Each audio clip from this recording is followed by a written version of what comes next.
All right, welcome again. And today we are going to explore Jenkins, and I believe we are done with the installation. So, if you're someone who has missed the installation, I would request you to go with the previous video where we have seen how we can install Jenkins in a very easier manner. Okay, we followed my GitHub repository wherein the MD file, each and every step for the installation was written. And at the same time, I told you one more method from where you can actually start with the installation, that is from the official Jenkins documentation. Okay, the only prerequisite that you have to make sure is you need to just install OpenJDK, and post that you will be able to start with the Jenkins installation. Now, considering you are done with the installation and your instance is up and fired, let's get started with this one where we are actually going to see what actually the dashboards look like and what are the things which come under the plate. Okay, all right, so I believe we have already stopped the instance. So let us fire up the instance once again and let us wait for some time. So meantime, the instance is getting fired up. Okay, what we are going to do is let me go back to my deck, and here I have already added the snapshot. Okay, so once you log in to Jenkins, okay, this is the dashboard yet that you will be looking up to. Okay, here you'll find a welcome message that this page is where your Jenkins job will be displayed. Now, since it was a very fresh installation that we did, this message will be visible to it. Okay. Now, the next thing is the terminologies. Okay. Job. Now, what is the meaning of job? Okay. Jenkins is a tool that helps you in automation. Okay. So, whatever task you give, okay, it will consider it as a job. Okay. So, let's say you want to clone a GitHub repo. Okay, you want to build it, compiled it. Okay, after compilation is done, you want to run a test case, post that you want to build an image, and then push the image to a Docker artifact. Okay, so that thing is a job for Jenkins. So everything that you do on Jenkins is a job. Okay, all right. Now here you have something called set up a distributed build, set up agent, configure a cloud, or learn more about distributed build. What actually it is. So basically here it is asking you to set up an agent. Now, what is an agent? So agent is nothing but a helping hand to Jenkins that will help in running the job. Okay. Okay. So agent is nothing but a helper to the master. Okay. In order to understand this, let us take a real-time example. Okay. You are working in an IT firm and you are actually reporting to a manager. Your manager will give you task, and based on that, you will fix it, you will work on it, and then you'll report it back to the manager. Right. The same way we have something called master node and an agent node, where agent is someone who is asking for a job from the master, where the master will give the task, the job to the agent, and once the job is finished, it will again notify back to the master that the job is done. Okay, so same thing the agent is actually doing over here. Okay. Here on the left hand side, we have something called build executor status. So here it will tell that how many jobs were executed and out of which how many got filled. Okay, on top of it, you'll find a build queue, meaning if you're triggering multiple job at a time, then how many are there in queue? Those things can be seen over there.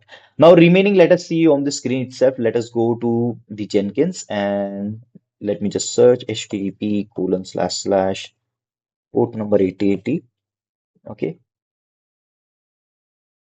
and it will ask you to sign in. So, yep, let us wait for some time and let us log in, and then we will actually see how does the dashboard look like, and we are going to see what are the things that are important for us to get started with. All right, so let me just wait for some time. It will take some time, and then should be good to go. All right, so here is the login screen. So let me log in with the credential that we set up during the initial setup that we did. So here it is. All right. Now, once you are done with the username and password, just click on sign in and it will forward you to the dashboard. Okay, where we can actually see what are the things that is currently available to us. And here we are going to see all the things which I mentioned in the PPT as well. Okay, so we are going to take reference from both the PPT and also from the live. Okay. So this is how the dashboard look like. So we already discussed on the left hand side what is build queue, what are build executor. We discussed about what are distributed build, basically what is an agent. Okay, and here we have something called create a job, and on the right hand side we have something called the manage Jenkins and the user configuration. So let us go with the first thing that when you click on create a job. Meaning here we are going to assign a task. Okay. Now once you click on create a job, it will redirect you to this screen where you will see multiple options. So when I say you will see multiple options, these are the things that you will be looking into. Now, when you see it for the very first time, it can be overwhelming. So that's why I wrote whatever is possible, whatever things that you should be aware of. So the first thing, it will expect you for the item name. Now here, when we say item name, it is expecting you to write the name of the job. So here, this is a field where you will provide a unique name for a Jenkins job. Okay, so whenever you're creating multiple job, those job name cannot be same. Okay, it can be similar, but provided you are adding some more abbreviations over there. Now, second, select an item type. Now, what sort of job that you want to run? Okay, whether it is a freestyle project, whether it is pipeline, whether it is a multi-configuration project, whether it is a folder, whether it is a multi-branch down pipeline, and whether it is the organization folder. All the things are mentioned over here. Now, what is a freestyle project? Okay, so generally, whenever we are starting with Jenkins, the first thing that we learn is a freestyle project. Okay, which is a classic general purpose job. Okay, it checks out from source code manager. Now, whenever we are talking about SCM or source code manager, we are talking about Git over here. Okay, it execute build step serially, followed by post build step like archiving artifact and sending email notification. Freestyle project is very easy to get started with Jenkins because it will give you an idea how Jenkins works at the back end. Okay, and second is pipeline. Okay, here it defined the entire process as a code. Here we are writing a Jenkins file specifically. Okay, so here we are orchestrating long running activities that can span multiple build agents. Okay, suitable for building pipeline. Okay, basically here we are defining a workflow. Okay, so what actually we are doing is we are actually telling him, okay, in stage one you have to do this, in stage two you have to do this. Now what are stages? Now if you want to do a specific task, the task is further broken down into multiple pieces. Those specific segment of pieces is called a stage. Now, next we have multi-configuration project, which is suitable for large number of projects which require different configuration. For example, you need it when you want to test it in further more environments. Okay, so it is used when you need to test the same project on multiple environments with different configuration. Okay. Now next is folder. So basically it is just like a namespace which is used for separating the jobs to avoid the name conflicts. Next is multi-branch pipeline. Now it will create pipeline for each branch in the repository. Now let's say you are into a beta project where you want to see, okay, what is the behavior on master? What is the behavior on pre-release? What is the behavior on dev? So in this case, you can actually define a multi-branch pipeline where it will trigger the job based on the branches. And last is the organization folder that automatically creates subfolder and multi-branch pipeline for the repository. Okay, so that was something that you will get when you click on new job. And here the first thing that is expected out of you is the item name. Now, in the next video, we are going to see a basic freestyle project that will give you an idea how actually Jenkins work in the backend. Let me just go back, and here basically we are just navigating through all the windows, what actually things might look like when you log in for the very first time. Okay, so that is the basic reason why we are actually giving this overview. Okay, in the next video, we will be discussing how we can create a freestyle project. We are going to do a deep dive how a freestyle project has been done. Okay, also at the same time, we are going to run a Java based application. First, we are going to see how it can be done on local, and post that we are going to see how it can be automated using Jenkins. Because see, whenever we are talking about automation, there are multiple steps which are involved over here, right? So we would be storing that specific code in one of the GitHub repository. Okay, and then I will show you how you will be pulling the data into your local, then you will be running it, and how would the output look like. Okay, now that would be a multiple step process. Now, when it comes to Jenkins, how would you automate it? Okay, for you, it should be just a single click action and your job is done. You are just sitting here watching the logs and all the automation is being executed parallelly. Okay, so that is the power of Jenkins. That is something that we are going to experience in the next video when we are going to see the freestyle project. Okay, so yeah.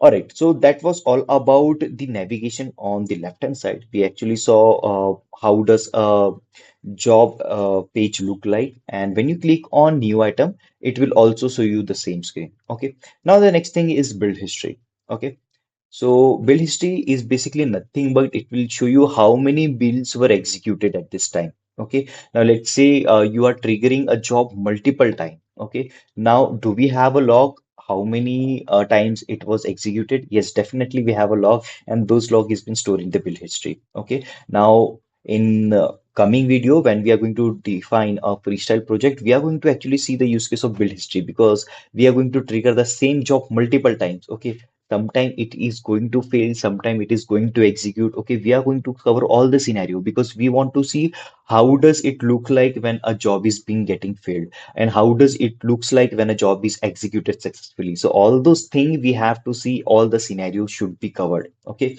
now my internet is slow, that's why it is taking too much time to load, but yeah, let us wait for some time. Meantime, let us explore the right hand side of the section. So here we have something called user preferences, where you can see the person who is currently logged in with the user. Now, while we were installing Jenkins, we created a user by name Shubham Gaur. Okay, so that's why my name is coming over there. Here you can do the configuration at user level, whether you want to see a dark theme or light theme. So based on that, you can just click on theme, and when you click on dark, your theme will change to dark, and when you click on light, the theme will change to light. Okay, it will just require a refresh, and the dashboard will get changed.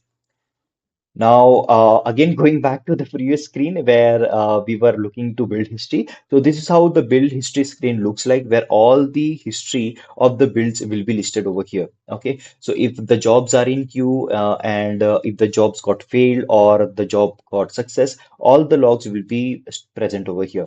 Here you will get two specific point that you will be noting. First is the time, and second is the status, whether the build got executed or whether the job got failed. Okay, so that was all about build history. Now coming back to the dashboard section. So it is taking some time due to some internet issue. So let us wait for some time and I'll show you what is up pending.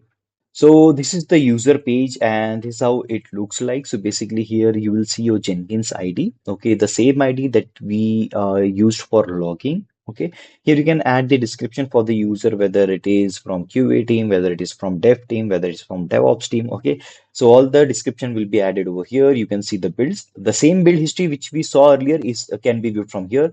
Here, when you click on my views, it will actually show you what are the things that you would be able to see from your view when you actually log in.